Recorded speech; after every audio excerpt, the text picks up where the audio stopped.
continue. Et comme la tempête est envoyée par Dieu, il est dit que Jonas même leur a dit que comme les choses allaient encore en devenant plus difficiles, ça veut dire que tant que tu n'as pas pris la décision, pris la décision de jeter,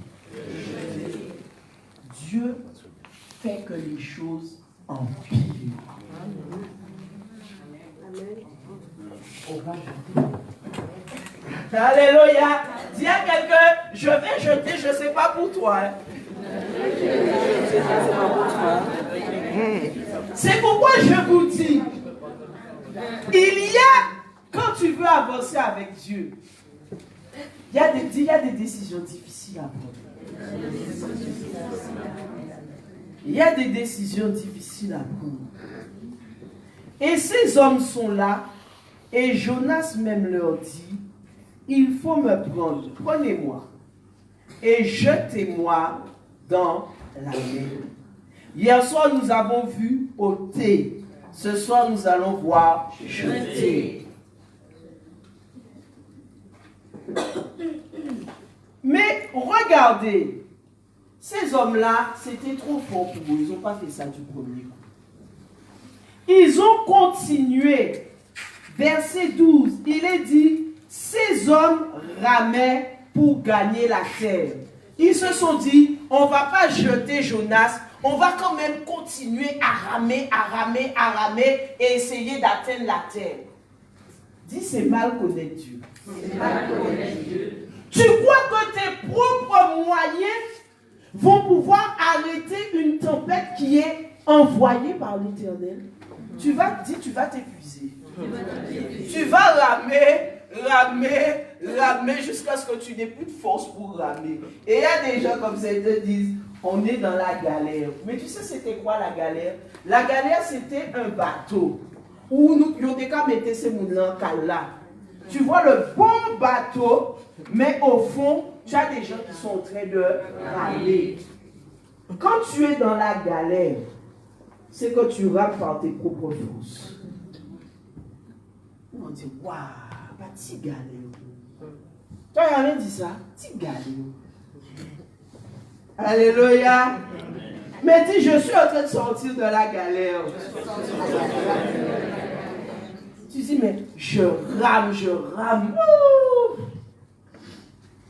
rame pour finir les fins de mois. Qui n'a jamais dit ça? Les fins de mois sont difficiles, je rame. Les enfants me demandent des choses, ouais, casse-tête. C'est pas chinois, c'est japonais. Dis, ça va s'arrêter. Ça va s'arrêter. Il dit, prenez-moi et jetez-moi. Non, dis encore, jetez. Jetez-moi. Dis, Jonas, je vais te jeter. Ah, je ne vais pas ramer.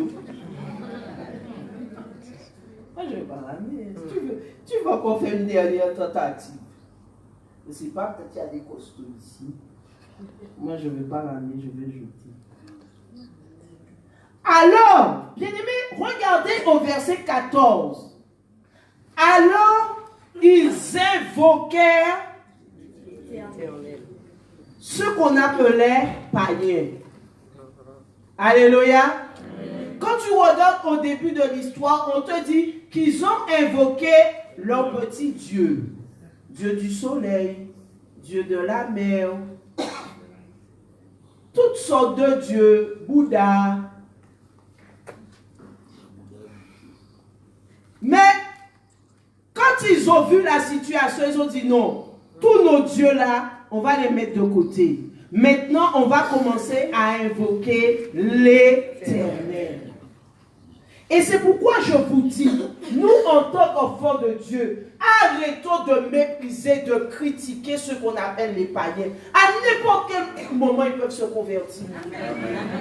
Regardez dans une situation, tous ces hommes qui au début de l'histoire étaient païens.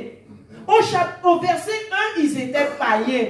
Au verset 14, ils invoquent l'Éternel. Donc ils reconnaissent que c'est l'Éternel qui est Dieu. Amen. Tu ne sais jamais à quel moment quelqu'un peut se tourner vers Dieu.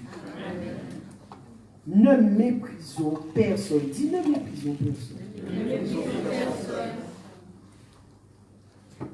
Et ces personnes qui étaient païens, regarde comment ils commencent à prier.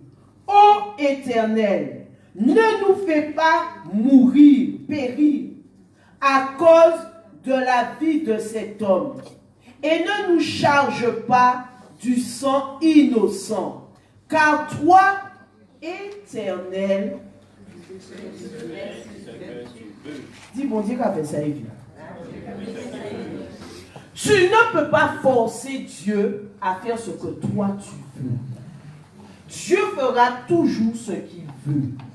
Quand on dit Dieu est souverain, dis souverain. Il fait ce qu'il veut. Quand il veut, avec qui il veut. Dis ce qu'il veut. Quand il veut, avec qui il veut. Je vais souvent vous parler de cet homme parce que j'aime cet homme, Joseph. Joseph dans la Bible est jeté par ses frères dans un... Non, dis ça plus fort. Mais qui l'a fait sortir du puits? Qui l'a fait sortir du puits? Ses propres frères.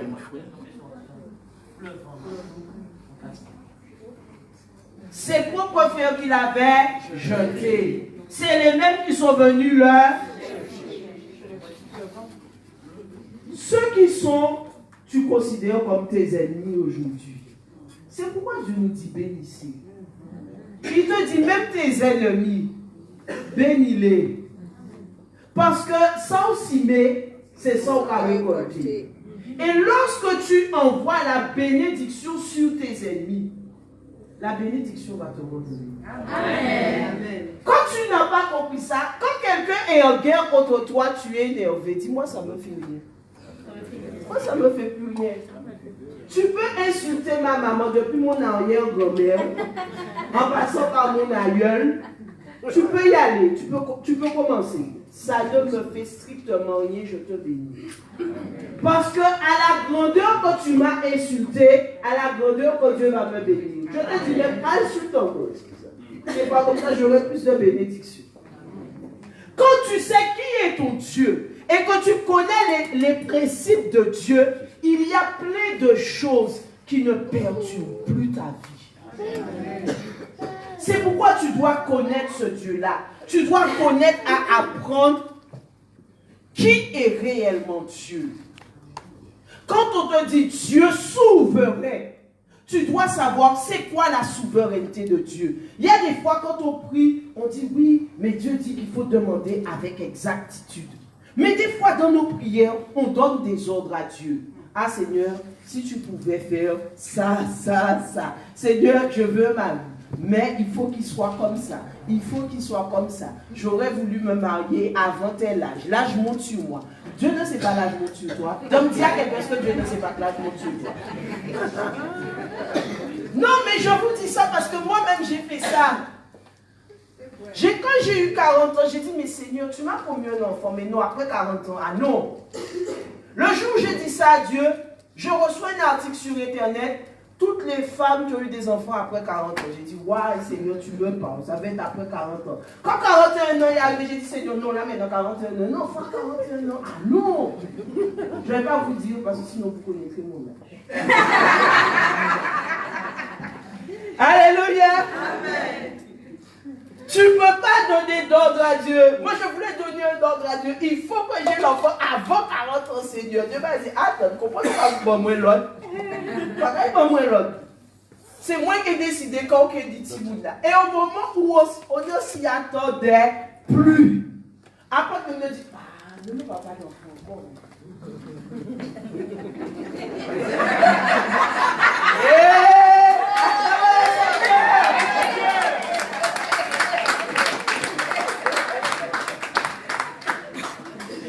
Moi, je vais dans les magasins, j'achète des petites grenouilles, des petits... Attendez.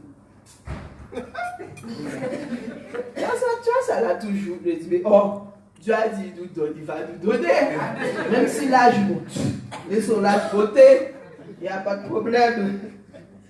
Et Dieu qui est fidèle dans sa parole et qui avait donné à son serviteur il y a plus de 22 ans, dit 22 ans. 22 ans.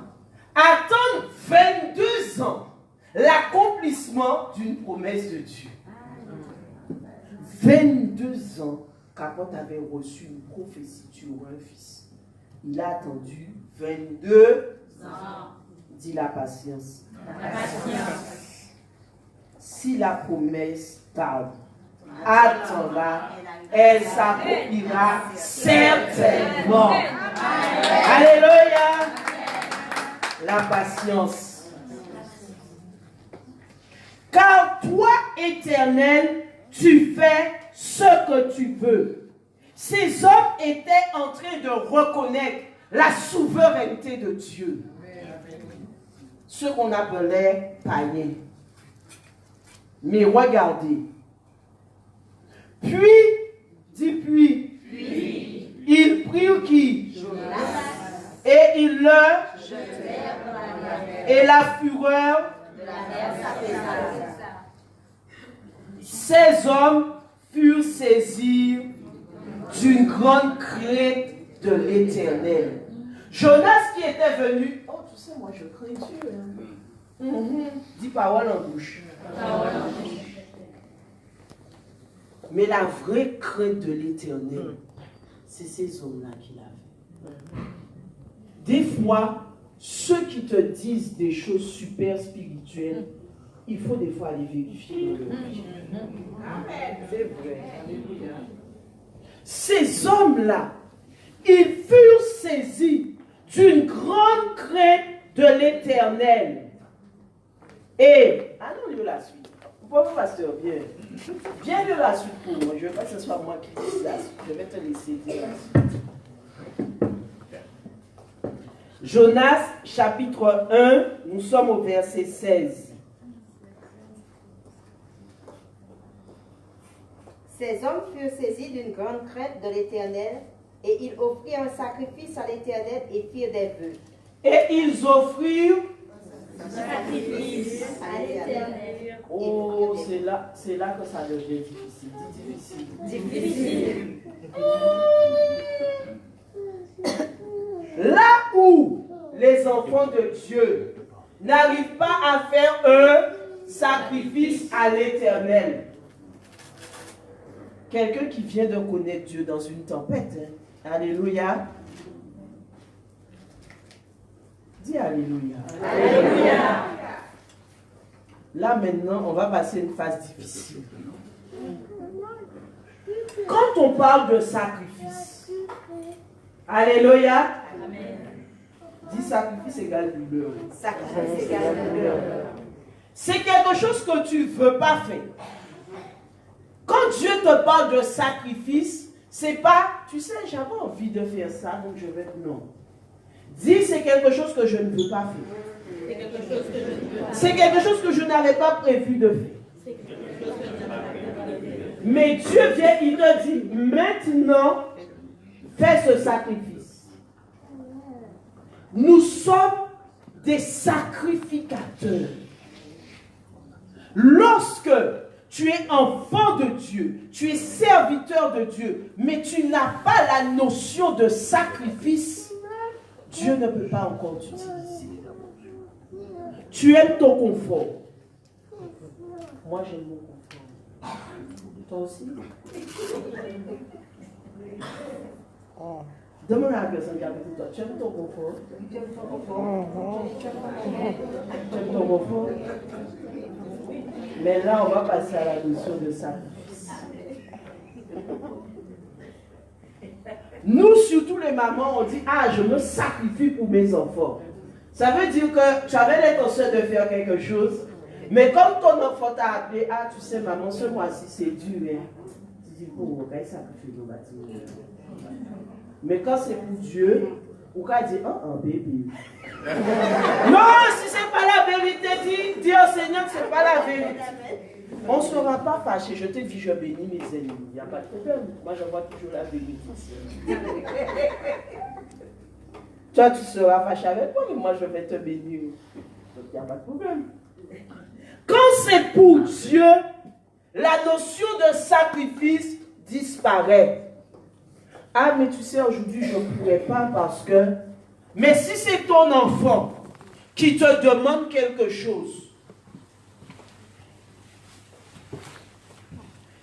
dès même que tu vas voir son numéro apparaître sur le portable, ton cœur commence déjà à prendre une disposition. En fonction, si on est le 28, tu sais que la fin du mois arrive, tu t'es déjà bon l'argent, il m'a donné.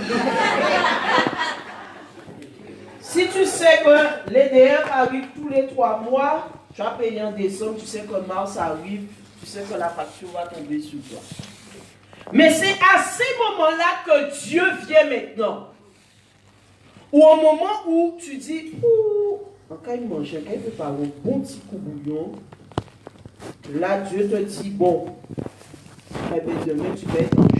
Tu avais déjà sorti le poisson est déjà caillé, oh là là, déjà assaisonné, ça déjà mis un petit piment végétarien dedans. Aïe, aïe, aïe. Et puis, tu as dit, chérie, donne-nous, mange coup bouillon. Hein. Et puis quand tu te lèves le matin, tu commences à préparer le coup bouillon. Dieu te dit, aujourd'hui tu es en jeûne. Hein. Alors tu prépares le coup bouillon, ton mari mange le coup bouillon, et toi tu le regardes. Mais parce que tu auras obéi à ce que Dieu t'aura demandé, la bénédiction et la grâce qu'il va déverser sur ta vie. Même si tu es marié, et Dieu dit les deux ne font qu'une seule chair. Dieu peut te demander de jeûner, ne pas demander à ton mari ou ta femme de jeûner. Avec Dieu, tu as aussi ton intimité, ta relation. Mais tu partages avec ton mari. Tu sais, chérie, aujourd'hui, Dieu m'a demandé un temps de jeûne. Ou inversement, la femme, tu sais, chérie, aujourd'hui, Dieu m'a demandé telle chose. Et à ce moment-là, on établit un dialogue, on établit une communication qui fait que les choses de Dieu se font dans la paix. Mais dis sacrifice. Sacrifice. Ils offrirent un sacrifice à l'Éternel et ils firent des vœux. Quand on dit vœux, on croit que c'est le 31 décembre. L'histoire ne se passait pas le 31 décembre, si ce n'était pas le 31 décembre. Parce que quand on dit vœux, c'est le 1er janvier. Ma soeur, je te souhaite une bonne année, santé, joie. Et puis l'année se passe, oh, je te souhaite mon paquet de mon bidon, papa. Oh, si c'est pas bon. Joie, paix. Ton téléphone est saturé de messages. Ça passe de partout. Pour la nouvelle année, monte sur le réseau, paix. Mais quand on parle de vœu à l'Éternel, dis faire un vœu à l'Éternel. Tu veux savoir c'est quoi? Amen. Je vais te dire c'est quoi. Et ceux qui vont, nous allons prier après, qui vont sentir dans leur cœur qu'ils doivent faire un sacrifice à l'Éternel ou qu'ils doivent faire un vœu à l'Éternel, nous allons passer dans une deuxième phase. Bien-aimés, le vœu, dis le vœu, c'est quelque chose de très sérieux avec Dieu. Parce que lorsque tu ne respectes pas les vœux que tu as faits à Dieu, il y a une malédiction qui vient sur ta vie. Et Dieu reste là à attendre que tu accomplisses ce que tu lui avais dit. C'est pourquoi il dit, ne faites pas un vœu